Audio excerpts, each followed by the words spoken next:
Welcome to the first episode of Orlando Weekly Recap, where I'm basically going to be recapping what happened in Orlando over the past week. So pretty simple. And so we're going to get straight into it. We're going to start with the smaller stories and work our way up to the ones that have a bit more meat on the bones. And so a Tesla dealership is headed to the Claremont area. Now this is going to be where I like to personally call Dealership Road, because you got Honda, Toyota, Mazda, Hyundai, Chevrolet, a Kia just went in, a CarMax just went in. And so this one's gonna be right beside Toyota of Claremont. It's about 60,000, maybe just over 60,000 square feet. Majority of that square footage though is gonna be for the maintenance department. So it's really gonna be acting as a servicing station.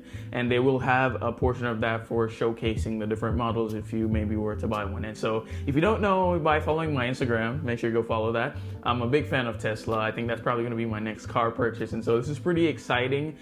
They do have a showcase in the Florida Mall, so go check that out if you haven't already. But this is going to be like their first standalone dealership, or stores as they like to call them, in the Central Florida area. So they're currently working through some kind of rezoning proposals and stuff like that. But as far as I've seen, everything seems to be heading in the right direction. And so if you own a Tesla, let me know down in the comments. If you plan on owning one, just like myself, let me know as well. And if you're moving to Claremont, I think this would probably be a pretty cool thing if you own a Tesla. And so, yep, that's first story of the week. And let's move on to number 2. All right, so not too long ago, the new and improved Winter Park Library opened, and it's a beautiful building, stunning design.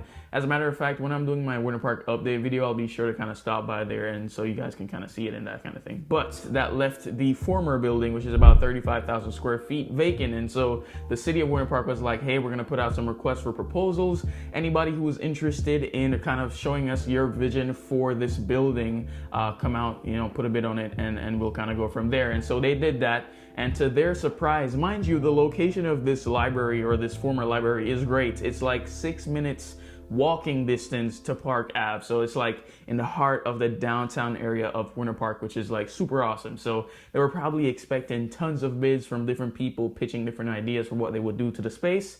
But to their surprise, they got one. The actual mayor was quoted as saying, wow, because you'd expect that for a location that hot, that there would be multiple people looking to reimagine this place and kind of give their perspective on what they think they could do with the space. And so we know who won. We don't know the details of what they plan to do. They have to, apparently there's a rule that allows them to kind of keep that hidden for about 30 days. And so on the following episodes, as more details come out about this, I will definitely be updating you guys. And so we have Herbert Realty Services. They've done over like $2.5 billion in transactions. You have Garrison and Borey Construction, which they've done some cool projects from literally all over the US. And then you have a local Winter Park architect firm known as Hunt and Brady. And what's funny about this is that they actually partnered with the architect on the new Winter Park Library. So it'd be pretty cool to see what they imagine for the space. But my real question to you is, what do you think Winter Park needs? In the article, they were talking about maybe a food hall or a small retail store, or maybe like a co-working hub. And so I'm gonna pitch it to you. What do you think that space, a 35,000 square foot space, that's not a small amount of space, in such a prime hot area, what do you think it needs? It grows stronger for every day. We just can't give it away. All right, so moving on to the third story, working our way up to that last one, the big one that you're probably waiting for. But this one is pretty cool too, and it's the Skylar Towers getting that okay from the city of Orlando in regards to Lake Nona. Now, Lake Nona is building, again, what's called the Skylar Towers. This is gonna be the tallest building in Lake Nona, just at 201 feet, which requires them to go under what they call a tall structure review by the Federal Aviation Association. So, pretty big stuff. And so it's gonna be a cool project. It's just about 627 residential units. Not such a fan of this concept image. Let me know down below what you think, but I'm not really digging it right now. It is subject to change, so I'm glad they plastered that over the image, because I really do want it to change. And so let me know though, maybe I'm wrong, maybe I'm not seeing the vision, not really getting the vibe, but they're really going, again, for this urban thing. I kind of touched on this in my Future of Lake Nona video. And so just like the Pixon apartments, where you have the ground level retail, so like your Foxtail, Ruckus Cycling, the optical store, and some of those other stores on the ground level, you're gonna have that as well in the Skylar Towers, just about 7,000 square feet worth of retail space. And so they're also going to be having 8 two-story townhomes, and I'm very curious to see the level of finish or the quality or the caliber of townhomes that they bring. This sort of piques my interest because I'm wondering if it's going to be something like the Hill Grace 7's development in Winter Park, Park Hill, which was like phenomenal spick and span townhomes. I mean, they went for like between $2 and $3 million. And realistically, it's probably not going to be that expensive, but it is going to be along Linear Park, which is supposed to be this really well done park, unique architectural design.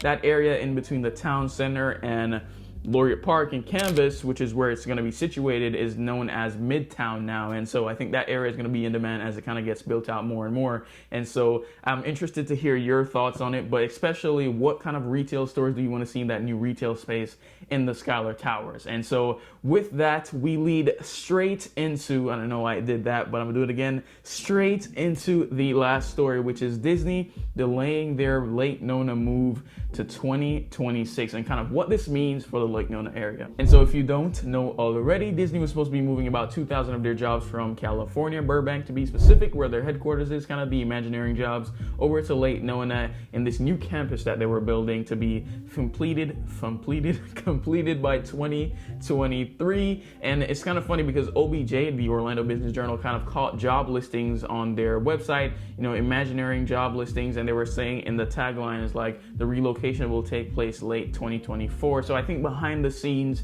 they were kind of already geared towards, you know, delaying that whole process, because if you really drive by there now, it's just dirt. There really isn't anything vertical in that area that the campus is supposed to be at.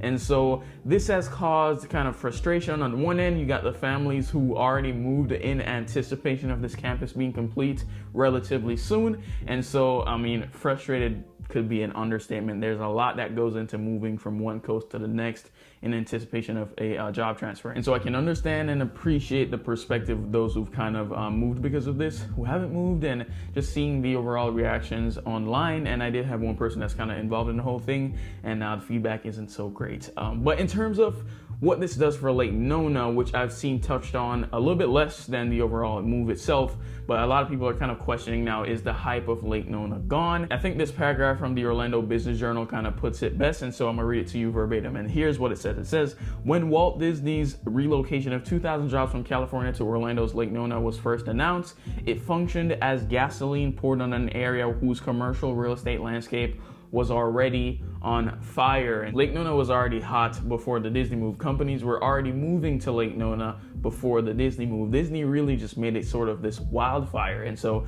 obviously that's gonna put more attention on the area. But again, this is a delay, not a halt, not a stop, not a reverse, of course.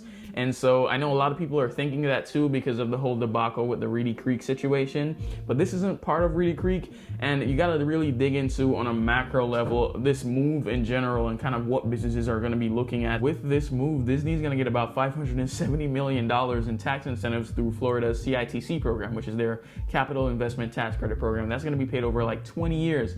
And so this wasn't like a whimsical decision. I think it was well thought out. It sort of seems inevitable that it would be delayed. I mean, if you look at the progress of construction of the campus itself. And so I don't think this is in retaliation to the Reedy Creek thing, although you're welcome to speculate. And I really would love to kind of get your feedback and opinions in the comment section. And I also think as it relates on a holistic level in terms of the overall appeal of Lake Nona, it's still there. A lot of people are still moving to Lake Nona. I'm still going to be helping people move to Lake Nona. Businesses are still coming to Lake Nona. They're incentivized to do so. It's the tech mecca of Orlando, for God's sakes. And so, yeah, I think it's going to be pretty cool. They actually got named, I believe, in the top 15 areas for corporate relocation. So Lake Nona is still going strong. Sorry that the Disney move is delayed. It's not stopped. And so they're still going to be coming, but maybe not as quick, a little bit slower. And so let me know your thoughts on the whole matter. I know there's a lot of opinions circling right now. And by chance you are looking to buy a home here in Orlando, I'd love to partner with you as your real estate agent. So you can reach out to me. Contacts will be in the description of this video. So make sure you go check that out. Thank you so much for watching. Hope to really see you in the next one. And until then, you stay safe.